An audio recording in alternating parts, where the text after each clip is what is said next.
Filipenses capítulo 1, do versículo 9 ao 11, diz assim: E peço isto, que o vosso amor cresça mais e mais em ciência e em todo o conhecimento, para que aproveis as coisas excelentes, para que sejais sinceros e sem escândalo algum até o dia de Cristo, cheios dos frutos de justiça, que são por Cristo Jesus, para a glória e louvor de Deus.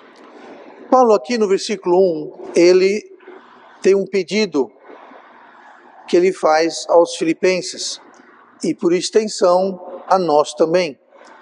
No versículo 9, ele diz que o vosso amor cresça mais e mais. Então não é alguma coisa que o amor cresce e estaciona. Não. O nosso amor deve crescer mais e mais. Então é algo contínuo que sempre deve estar acontecendo.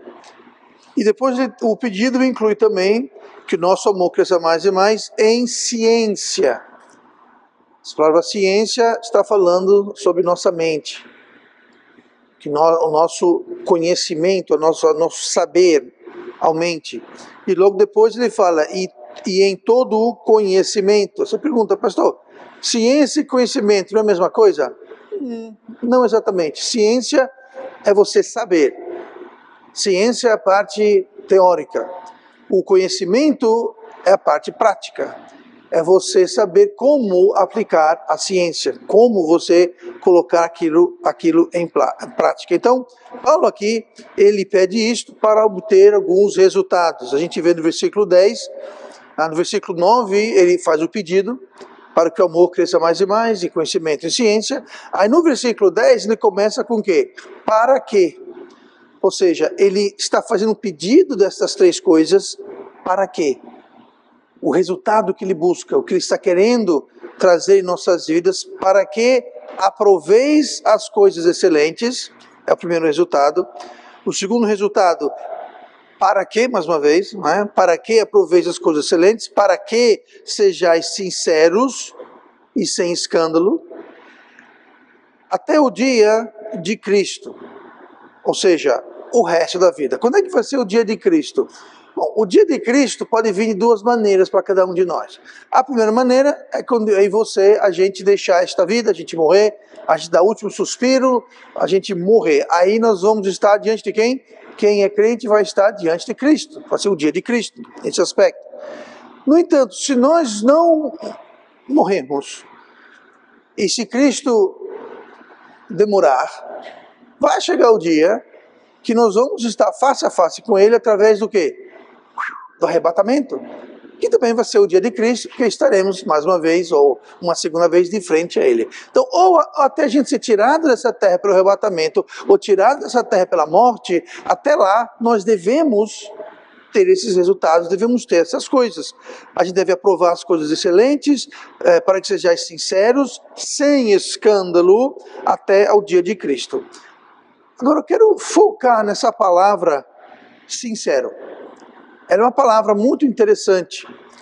A palavra sincero, a etimologia dela, ela vem do latim. Tá? E entendendo que a Bíblia não foi escrita em latim, tá? A Bíblia que está em latim você não tem interesse nela não, mas enfim, a palavra sincero no português, ela vem do latim de duas palavras, sine cera. Sine, cera. Sine, em latim, quer dizer sem. Cera quer dizer cera. Aquela cera que você passa no chão, a cera que você faz vela, aquela cera, enfim, cera. Então, sincero no português vem de sem cera. Por quê? Porque sem cera quer dizer algo sincero. Que tem uma coisa a ver com a outra. E a explicação é o seguinte: na época dos romanos, lembrando que o contexto aqui do Novo Testamento era de uma cultura e dominação do Império Romano, os construtores, eles vendiam pedaços de mármore e pedaços de marfim. marfim não, mármore granito, tá? Era muito usado. Até hoje você pode ir lá naquela região, você vai encontrar um monte de monumento, edificação, ainda intactos ou em ruínas, mas ainda existente. O que eles faziam? Eles vendiam então o marfim, não era o marfim, gente, tá? Marfim do elefante, não tinha nada a ver com o elefante, tá? O granito ou o mármore, não o marfim, o mármore.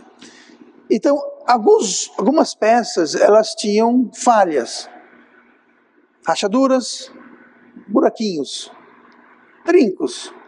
E é claro, você não podia vender essas peças pelo mesmo preço de uma peça que estava lisa, íntegra.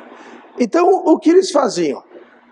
Eles pegavam cera e eles preenchiam aquelas falhas, aquelas imperfeições com cera. Poliam e quando você via, tranquilo, a cera mais ou menos transparente, se combinava direitinho com a cor original do mármore ou do granito, e eles podiam então pegar um preço melhor para aquela peça. Então a pessoa comprava, colocava lá na sua edificação, e todo mundo estava feliz da vida, até que o sol batia. Quando o sol batia, esquentava a cera e a cera derretia.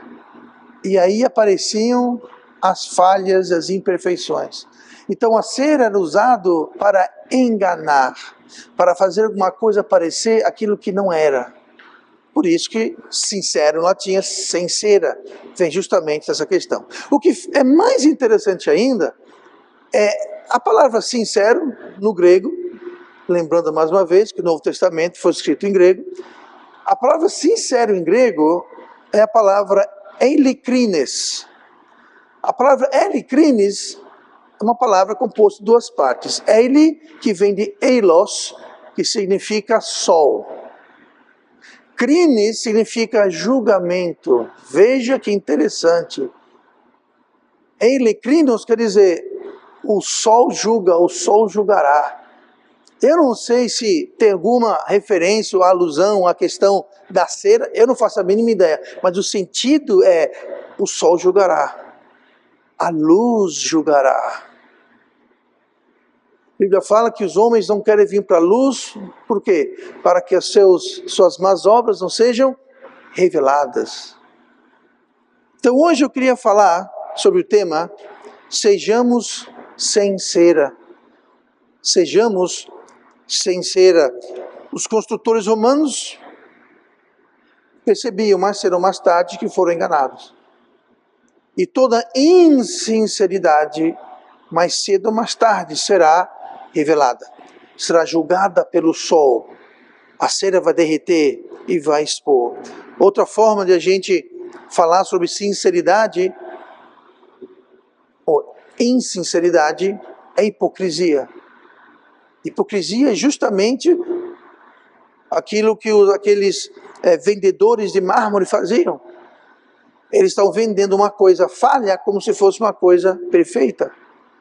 Interessante notar que a palavra hipócritos, em grego, que não tiramos a palavra hipócrita, era a palavra para um dramaturgo, um ator.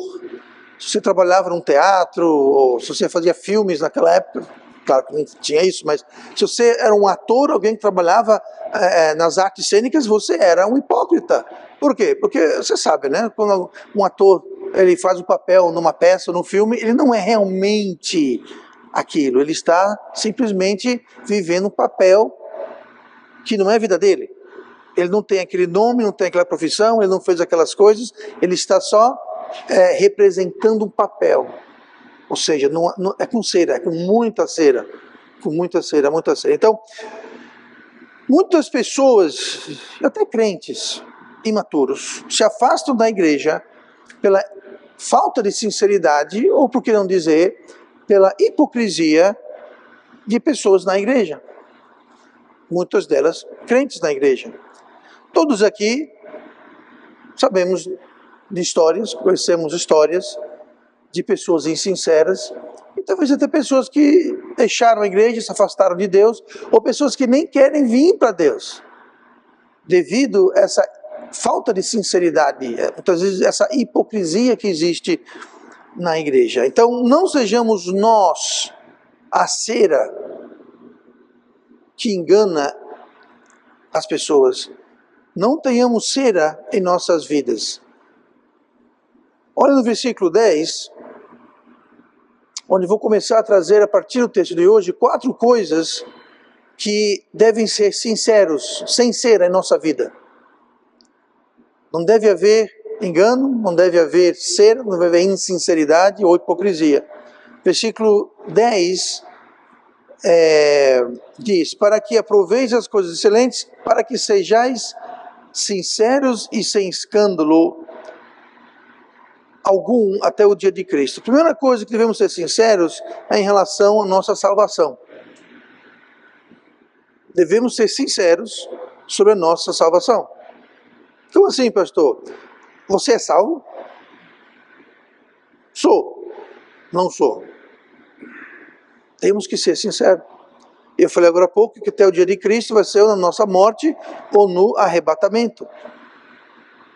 E se nós formos insinceros com nós mesmos em relação à salvação, se nós estamos passando cera na nossa salvação, um dia o sol vai julgar.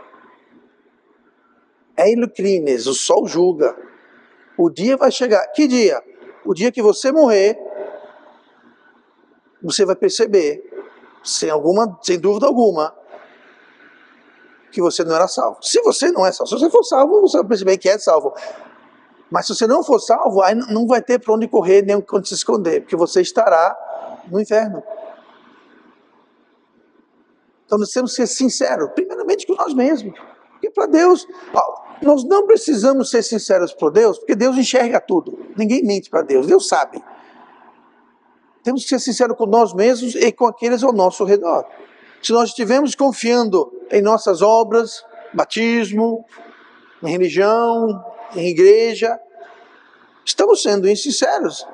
Todas essas coisas são cera em relação à salvação. São importantes. Batismo é importante, igreja é importante, obras é importante, mas nenhuma dessas coisas salva. Em relação à salvação, tudo isso é cera. E tem muita gente no mundo hoje, tem muita igreja, que tem pessoas que estão colocando a fé, estão passando cera na salvação, acreditando o quê? Porque foram batizados, frequentam a igreja, porque fazem isso, não fazem aquilo. Estão confiando naquilo, mas o sol vai julgar. Temos que ser sinceros. Tudo isso é cera, e o dia de Cristo revelará. Eu tenho um amigo nos Estados Unidos, o nome dele é Keith Bell, ele é um evangelista, e inclusive outro dia, não sei porquê, apareceu uma foto lá no aplicativo de fotografia, eu e ele há 19 anos atrás, a gente estava caçando lá na casa dele, ou não na casa dele, mas perto da casa dele. Aí eu me lembrei dele, interessante, estava preparando a mensagem, eu me lembrei dele. Esse irmão, ele era das Forças Especiais Americanas. O cara tinha um alto, forte, fez várias incursões secretas em vários cenários de guerra. Cada história que ele conta, bem interessante. Mas enfim, na sua última missão, ele saltou de paraquedas, e o paraquedas não abriu direito. Ele não morreu, claro, está vivo, claro que não morreu, mas ele ficou muito machucado, teve que sair do exército, claro, da ativa, tá? Hoje ele anda com muita dificuldade, mas anda, tá? Mas isso não é interessante da vida dele. Antes de entrar no exército, ele entrou no exército já adulto, tinha 20 e poucos anos, mas antes de entrar no exército, ele nasceu num lar cristão, frequentou uma escola cristã, uma boa igreja, e ele chegou até a ir para o seminário, e foi pastor de jovens numa igreja. Ele era o pastor responsável pelos jovens. Era uma igreja de um certo tamanho, lá, não lembro, umas 400, 500 pessoas, não estou lembrado, não interessa também. E ele era, então, pastor dos jovens. recebia um salário da igreja, tinha essa posição na igreja, até que um certo dia, num culto, eu não lembro se era um culto normal, acho que era um culto normal, mas o pastor, seja lá quem for, estava pregando lá, sobre salvação, e para a surpresa de todos, ele foi para frente e falou: pastor, eu preciso ser salvo. O pastor falou: como é que é? Você tem que o quê? Ele falou: pois é, pastor, a mensagem hoje tocou no meu coração, eu percebi que eu estou me enganando todo mundo. Eu, na realidade, não sou salvo, nunca fui salvo. O que houve ali é que ele começou a passar cera. Ele até se enganou todo mundo, foi para seminário, enganou os pais, o pastor foi empregado na igreja, era pastor de jovens. Mas ele sabia que no fundo ele não era salvo. Ele foi salvo ali. Já estava há alguns anos empregado como pastor da igreja. Pastor de jovens da igreja. E ele foi salvo. O pastor manteve ele, porque ele disse: alguém que tem esse grau de sinceridade, honestidade e franqueza, eu quero ele trabalhando com os meus jovens. Algum tempo depois, no entanto, ele saiu, aí foi para o exército, já tinha uns 23, 24 anos, foi para o exército, enfim, aí o resto ele mudou a carreira dele. Depois disso ele voltou para o ministério e hoje ele trabalha como evangelista. Eu conheci ele quando ele foi lá para a Inglaterra, na época estava em Londres, conheci ele lá, e a gente, quando foi lá nos Estados Unidos, nós reencontramos com ele lá. Reencontramos não, né? Ele falou: vem passar uma semana aqui comigo. E nós fomos na casa dele, a gente fizemos várias coisas juntos, etc. Mas enfim, hoje ele é um evangelista. Mas tudo isso para dizer o quê? Olha o nível de engano que a cera pode fazer na vida de alguém. Aqui temos alguém que estava no ministério, fez seminário, era membro de igreja, era pastor de jovens e não era salvo. Havia um excesso de cera na salvação desse irmão aqui. Então nós temos que ter sinceridade sobre a nossa salvação. Não adianta você me enganar você mesmo, enganar a esposa, o esposo, o pai, a mãe, o filho, a filha. Não adianta enganar. Por quê? Porque um dia o sol vai julgar, um dia a cera vai ser retida. E acredite, você não quer conhecer a verdade quando é tarde demais. Depois que você deixar essa vida, não há mais nada que possa ser feito ou que você possa fazer. Então sejamos sinceros sobre a nossa salvação. Devemos relembrar, nos assegurar sobre a nossa salvação. Muito importante. Olhem comigo para Filipenses 1 e versículo 16. Estamos vendo que devemos ser sincera em relação à nossa salvação, e devemos ser sinceras sobre a pregação. Filipenses 1,16. Uns, na verdade, pregam. Uns, na verdade, anunciam a Cristo por contenção, não puramente, julgando acrescentar aflição às minhas prisões. Esse não puramente quer dizer sem sinceridade. Eles não estavam pregando de forma pura, com intenções puras. Eles estavam pregando, na realidade, como Paulo fala, eles querem acrescentar aflições, eles querem perturbar Paulo. Eles não estão pregando de forma pura e correta. Então entenda, existe muito pregador, existe muito pastor que não está pregando com sinceridade, que está colocando um monte de cera. E muitas vezes a cera é a forma de ele falar. Eu não quero julgar ninguém, longe de mim, mas eu fico meio uma pulga atrás da orelha quando alguém que, quando vai pregar, ele muda a voz. Ele muda tudo. Tá? Primeira coisa assim, ele fala amém, porque não sei o que, glória a Deus. Porque eu estive aqui, aleluia. E não sei, alguém normal fala assim no dia a dia? Não, então por que pregar assim, gente? Ou senão, eles começam a falar assim, e porque... Gente, fala normal. Isso para mim, sabe o que é? É cera.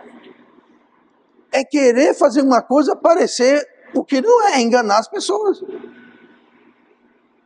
Então nós temos que ter cuidado, porque às vezes os motivos que a pessoa prega, às vezes, eu poderia citar nomes de igrejas, que toda pregação é sobre o quê? Não sai disso, é só isso daqui, ó. Vamos ter a 50ª oferta do culto hoje.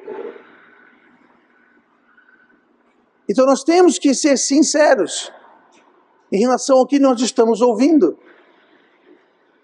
E ter muito cuidado, muita cautela com cera. De trás desse púlpito, talvez não sejam pregadas as mais eloquentes mensagens, mas são sinceras. São sinceras, são sem cera. Eu não tenho outro motivo para estar aqui. A meta da minha vida não é encher o bolso meu ou da igreja. A meta não é encher a igreja. Se a minha meta fosse encher a igreja, primeiro ano que a gente abriu aqui, várias pessoas vieram para mim e disseram: pastor, eu sei como encher a igreja. Eu falei: não estou interessado em encher a igreja. Jesus falou: eu edificarei a minha igreja. Essa aqui a igreja não é minha, é de Cristo. E quem vai edificar a igreja é Ele. Quem vai trazer é Ele. E outra coisa, e quem vai levar também é Ele. Nunca na história dessa igreja alguém foi expulso. Nunca. Muitos saíram, mas não fui eu que mandei embora. Sabe quem foi? Cristo traz, Cristo leva. Eu não amarro ninguém aqui. Eu não prego para agradar ninguém, não prego para desagradar ninguém, mas eu não prego de ponto. Deixa eu ver. Deixa eu pregar sobre um tema que vai deixar todo mundo feliz. Não, eu prego aquilo que Deus me deu para pregar. Eu não quero desagradar ninguém, mas é com sinceridade para com Deus. Então, se for machucar alguém, deixar alguém chateado, está na Bíblia. Então, o problema não é comigo, o problema é com o autor da Bíblia, que é Deus. Então, vai falar com ele, não vai falar comigo. Então, devemos ter sinceridade na pregação. Rei Luís XIV da França tinha um pregador. Provavelmente era católico, sem dúvida alguma, porque na corte do rei Luís não tinha protestantes, de fato eles eram perseguidos, tá? Mas isso já é uma outra história. Mas ele tinha um pregador, imagina um padre, né? O nome dele era Bordelot.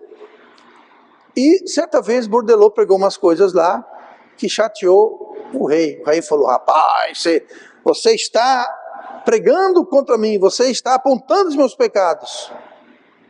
Eu vou lhe expulsar da corte. Que era algo sério. Porque na corte era um lugar prestigioso, você tinha acesso a uma série de coisas. Enfim, você não queria ser expulso da corte. E Bordelot virou para ele e falou o seguinte: olha, o que eu prego aqui é para agradar só a Deus. Chocante isso vindo de um padre, né? Mas foi o que ele falou. Ele falou: de trás desse púlpito só tinha um rei, que era o rei dos reis. Aqui ele respondia. Aí não sei que fim teve Bordelot, se ele foi para as masmorras ou foi decapitado, realmente eu não sei qual foi, mas esse foi o exemplo dele. E nós devemos então ter sinceridade, muito cuidado com pregação que busca agradar a homens, ou com pregação que busca um determinado fim que não seja para a glória de Deus. Muito cuidado com isso. Tudo que é praticado na igreja deve ser sincero, deve ser sincero. Não para agradar os membros, mas para agradar a Deus. Não para agradar alguma associação, ou denominação, ou matriz, ou sede. Tanto que a nossa igreja não tem associação nenhuma, não tem matriz, não tem sede, não tem nada. Eu costumo brincar, a nossa sede está no céu. Tá? Aqui não tem uma sede, a central, não tem central. Não tem isso na Bíblia, por isso que nós não temos. Porque não tem na Bíblia. Toda igreja deve ser local, independente. Não deve haver nenhuma associação, nada. É a igreja, o pastor e a Bíblia, que é Cristo. Acabou.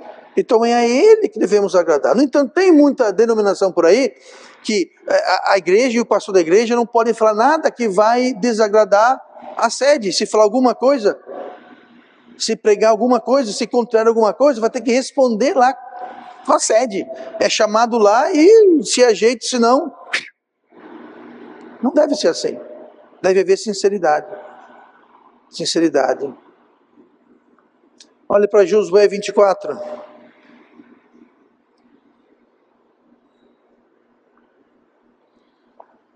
Josué 24, versículo 14. Nós devemos ser sinceros em servi-lo. Devemos ser sinceros no nosso serviço com Deus, a Deus. Versículo Josué 24, 14. Agora, pois, temei ao Senhor e servi-lo com o quê? Com sinceridade. com sinceridade e com verdade, e deitai fora os deuses aos quais serviram vossos pais, além do rio e no Egito, e servi ao Senhor. Aqui Josué está chamando o povo a servir a Deus com sinceridade. Por que será? Porque eles estavam servindo a Deus com insinceridade. Tanto que ele fala, e deitai fora os deuses aos quais serviram vossos pais. Então eles estavam servindo a Deus, mas ao mesmo tempo eles tinham ídolos e deuses falsos. Tanto que Josué fala, deitai fora, jogue fora. Não faria sentido Josué mandar eles jogarem fora se eles não tivessem nada fora para jogar. Ou seja, eles tinham esses ídolos. E ele falou, não adianta você servir a Deus com insinceridade. Não adianta você servir a Deus, mas na sua casa, escondido, você tem os ídolos. Por isso que ele falou, jogar fora. Por quê? Eles estavam dentro, estavam em casa. E a mesma coisa nós. Devemos ser sinceros no nosso serviço a Deus. Não adianta a gente querer servir Deus por fora, mas temos ídolos por dentro. Temos que jogar fora esses ídolos. Muitas vezes nós associamos a idolatria e ídolos com alguma imagem, ou uma estátua, alguma figura. Mas o ídolo não precisa ser algo concreto, palpável. Ídolo, por definição, é qualquer coisa que nós colocamos acima como prioridade a Deus. Se é concreto ou não, não interessa. E muitas vezes nós, crentes, somos culpados de termos ídolos. Não vamos ter imagens ou coisas desse tipo, mas teremos ídolos erguidos em nossos corações. E nós temos que fazer o quê? Deitar fora estes deuses. Expurgá-los da nossa vida, fazer uma limpeza na nossa vida. Tirar essas coisas. Ah, não, mas eu vou para a igreja. Ah, porque eu faço isso, eu canto, eu sou do grupo do louvor da igreja, eu vou evangelizar, eu tomo conta das crianças, eu testemunho no trabalho. Não, eu falo de Jesus, servir a Deus com sinceridade. Deitai fora esses falsos deuses. Eu não sei o que é, mas eu não tenho que saber, o que eu tenho que saber é você. Eu tenho que saber dos meus ídolos, dos meus falsos deuses, e você sabe dos seus. Mas nós temos que servir a Deus com sinceridade.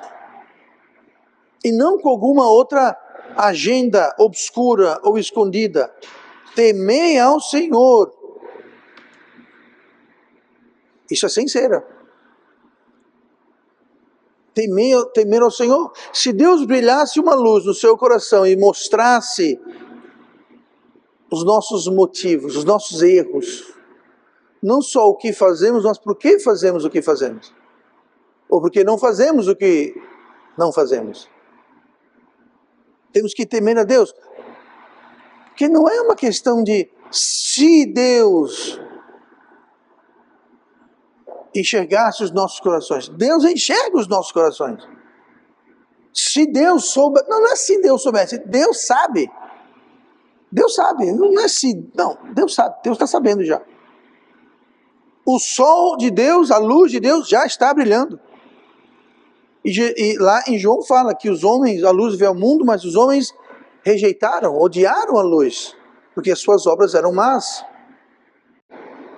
Eles usavam as trevas como cera. E muitas vezes nós usamos cera do nosso ministério, do nosso trabalho, do nosso serviço a Deus, nós usamos isso como cera. Para impressionar, sei lá, o pastor, impressionar seu pai, sua mãe, seu esposo, seu vizinho, eu não sei.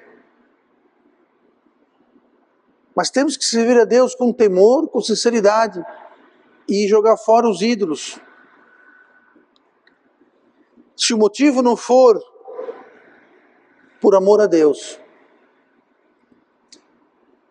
se o que alavanca o nosso serviço a Deus não é o nosso amor, gratidão e obediência a Deus, então é cera, qualquer outra coisa. Mas não só isso. Qualquer serviço a Deus que não é motivado por amor a Deus, em outras palavras, que é cera, não vai durar. Por quê? Heliocrines, o sol julgará. Mais cedo ou mais tarde, a cera derrete. Aí a verdade aparece. Ué, cadê o fulano? Ele sempre vinha para o culto, não vem mais? Cadê o ciclano? Ele vinha, não vem. Cadê o fulano? Cadê? Sabe o que houve? A cera derreteu. A verdade apareceu. Por quê? Porque era com cera. Quando é por amor a Cristo, aí não é cera, aí é cimento. 1 Coríntios 13, versículo 8, ilustra perfeitamente o que eu estou dizendo. O amor nunca falha. Cera derrete, cera falha. Cera muito bonito na loja, você leva para casa, bota ali, você instala aquela peça, o sol vai bater e vai derreter. Ficou bonito por um tempo, falhou. Amor nunca falha, porque amor nunca derrete. Amor nunca falha. Quando é feito sem cera, não só falhará, não só não durará, mas também não haverá galardão. Olha em 1 Coríntios 3. 1 Coríntios 3, o apóstolo Paulo está falando sobre o tribunal de Cristo. O tribunal de Cristo é um julgamento para todos os que são salvos. Só vai ter salvo lá. Vai acontecer logo após o arrebatamento. Haverá o tribunal de Cristo, onde não será decidido quem é e quem não é salvo. Só vai quem é salvo. Então já está decidido. Quem não é salvo não vai estar lá. Então esse tribunal, pastor, para resolver o quê? Para resolver os galardões, as recompensas, quem vai receber qual galardão, baseado no que a gente fez aqui nessa vida. 1 Coríntios 3,13. A obra de cada um se manifestará. Paulo explicando como é que vai se dar o tribunal de Cristo. A obra de cada um se manifestará, ou seja, as nossas obras aqui na terra vão ser colocadas perante Cristo. A obra de cada um se manifestará, na verdade, o dia a declarará, porque pelo fogo será descoberta. Ui! O que acontece com a cera no fogo? Derrete. Nossas obras serão provadas por fogo. Aqui não tem nada a ver com o inferno, gente. Nada a ver com o inferno. Continuando. E o fogo provará. Lembra? Sinceridade, o sol julgará. Aqui Paulo está dizendo que o fogo vai provar a obra. Qual seja a obra de cada um? 14. Se a obra que alguém edificou nessa parte permanecer, esse receberá galardão. Se a obra de alguém se queimar, sofrerá detrimento. Que detrimento? Perda, prejuízo. Mas o tal será salvo, todavia, como pelo fogo. Então veja bem, se a nossa obra derreter no fogo, se for tudo cera, ainda somos salvos. Mas se derreter, teremos o quê? Detrimento, perda. Perda de quê? De galardão. Nós não vamos ter galardão no céu. Ou menos galardão. Aquela mansão que você sonha? Não. Aquela posição que você pensava que ia ter? Não. Eu brinco às vezes e falo isso, mas chegar no céu, a obra queimou, sofreu detrimento. Aí o anjo fala, muito bem, o seu lar celestial fica descendo aqui a grota, olha. Tá vendo aquelas 3 bananeiras? A sua é do meio. Calma aí, a bananeira. E a minha mansão? Na casa do meu pai tem muitas moradas. Jesus veio preparar um lugar para mim. Ele prometeu preparar um lugar para vós. Mas sabe com que ele prepara? Ele prepara com aquilo que nós mandamos adiante de nós através de obras sinceras. Se tudo que a gente fez foi com insinceridade ou nem fizemos nada, Jesus não vai ter com que preparar muita coisa. Eu vou morar ali no fundo da grota, na bananeira. E aquela mansão? Aquela é do pastor Roberto. Aquela tem piscina, aquela tem internet, aquela tem... Pois é. Quer dizer, eu tô brincando, gente, longe de mim, vai ver que daí você junto lá nas bananeiras, um chorando no ombro do outro. E tem mais, eu vou ser julgado mais rigorosamente do que vocês, a Bíblia fala. Então a gente se vê lá nas bananeiras, tá bom, gente? A gente se vê lá nas bananeiras, tá? Mas note, o julgamento vai ser, as nossas obras serão provadas pelo fogo. Se você ler ao redor aqui do tribunal de Cristo, Paulo faz assim, ele fala, ó, a obra, ela pode ser de dois tipos, pode ser feno, palha, madeira, ou pode ser ouro, prata e pedra preciosa. Se você provar palha, feno, madeira com fogo, o que acontece? Tudo vira fumaça, só sobram cinzas. Mas se você colocar ouro, prata e pedra preciosa, o que vai acontecer? Nada. Se alguma coisa vai purificar, vai tornar mais precioso. Você refina o ouro através do fogo. E o ouro se torna mais precioso ainda. Então, na realidade, no tribunal de Cristo, a aprovação pelo fogo, ele vai perder aquilo que é palha, feno e madeira, e em sinceridade, a cera. Mas o que for ouro e prata vai ser purificado e vai ficar mais valioso, mais precioso ainda. Qual que você quer? Eu sei qual que eu quero. Mas tudo isso é preciso que nós sejamos sem cera. Sinceros. Sinceros com Deus, sinceros com nós mesmos. E não ter cera no nosso servir. Então, meu desejo hoje é que Deus possa olhar para mim, para cada um de nós, e dizer: eles me amaram sem cera. Eles me serviam sem cera. Eles pregavam sem cera. Outra coisa, pregar não é só aqui atrás não, viu? Aos sábados a gente sai para uma igreja e a gente prega Cristo lá fora. Se sábado não dá para você, tem 7 dias na semana. Escolha um, ou 2 ou 3. Eu lembro anos atrás, quando eu morava em Londres ainda, era outono ou inverno. Estava eu e um irmão muito amigo meu, inclusive era africano, era de Malawi. Malawi fica no outro lado do continente da África. O nome dele era Jonathan. Pense num cabra bom, num fiel, servidor, sincero. Estava eu e ele evangelizando, 10 da manhã, chovendo, frio. Gente, chuva é ruim, chuva e frio é bem mais ruim. Estava eu e ele evangelizando, e a gente bateu o casaco, gorro. O moço abre a porta, falamos, somos a igreja assim, queremos dar aqui para você, enfim, com certeza. Ela falou, deixa eu parar você por um instante. Falou, por que vocês estão fazendo isso? Eu olhei para o Jonathan, olhou para mim, a gente não falou nada, mas a gente pensou, realmente, por que estamos fazendo isso? Estamos aqui molhados, frios, pé molhado, mas tudo bem. Ela falou, por que eu estou fazendo isso? Ela estava insinuando que a gente estava ganhando alguma coisa, ou sendo forçado, ou querendo agradar o nosso pastor guru, entendeu? Tem que ir lá agradar o nosso guru. Não, estamos fazendo isso por Deus e por você. Eu não lembro se ela foi salva ou não, ou se a gente teve a oportunidade de apresentar o evangelho, realmente eu não lembro, mas o que faz muito tempo, mais de 20 anos isso, mas o que fixou na minha mente foi essa interlocução que ela falou, por que vocês estão aqui?